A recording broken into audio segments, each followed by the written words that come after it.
आदमी कहते जरूर हैं कि फलाने की बहू अंगार लगा के मर गई।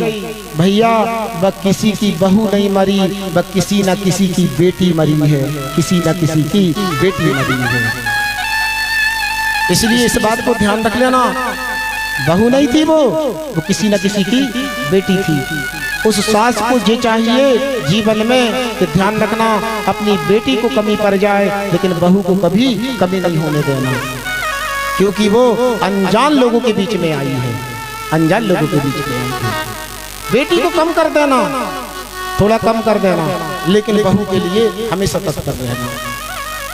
हाँ, तुम्हें जरूर, तुम सोचते हो जरूर कि हम अपने बेटी की शादी करेंगे, हमारी बेटी की शादी करेंगे तो हमारे बेटे के लिए सीता जैसी बहू मिले और हमारे बेटे के लिए सीता जैसी बहू मिले और हमारी बेटी के लिए राम जैसा दामाद मिले।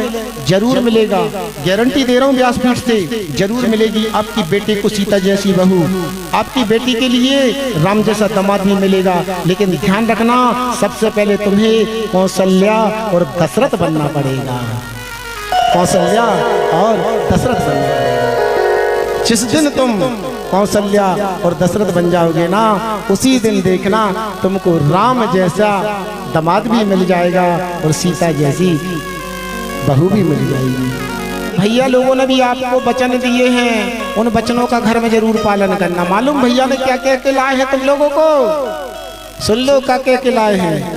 उद्दाने मद्यपाने पितागिरणे गंबाक्यम ग्राम ग्राम ग्रष्टे ग्रष्टे उद्दाने।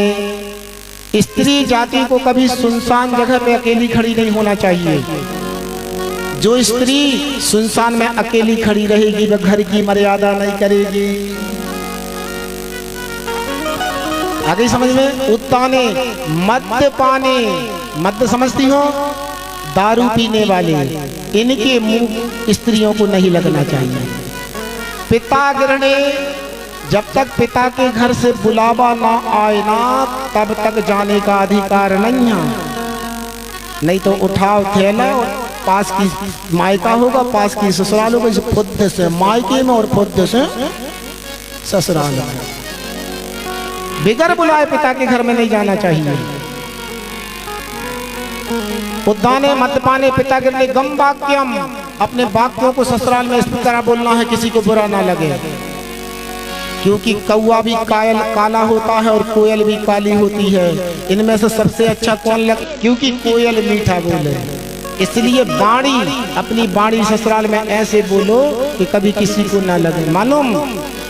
उद्दाने मद्यपाने पितागिरणे गंबाक्यम ग्राम ग्राम ग्रष्टे ग्रष्टे।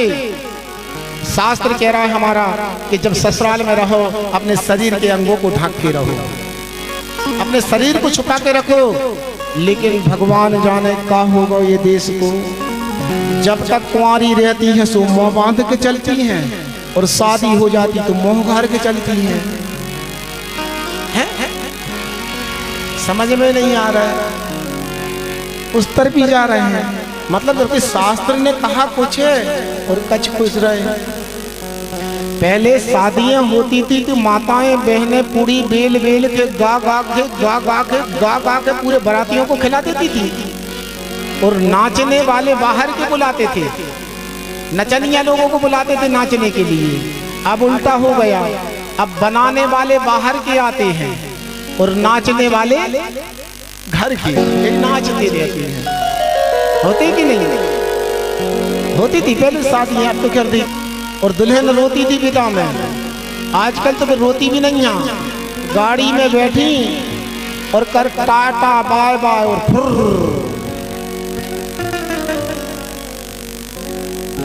रोती भी नहीं है, समझ नहीं है, रोने का भी टाइम नहीं मिल रहा है।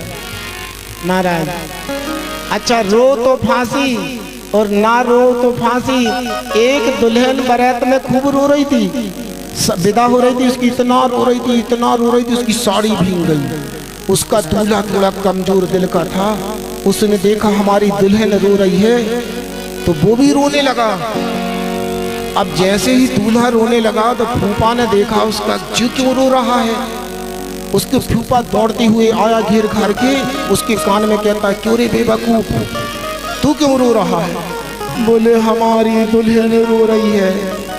तो मूर्ख, इसलिए रो रही, उसके मम्मी पापा छूट रहे हैं, घर द्वार छूट रहा है, इसलिए वो रो रही है। तो दूल्हा और जोर जोर से रोने लगा। फूफा ने कहा अब क्या हुआ?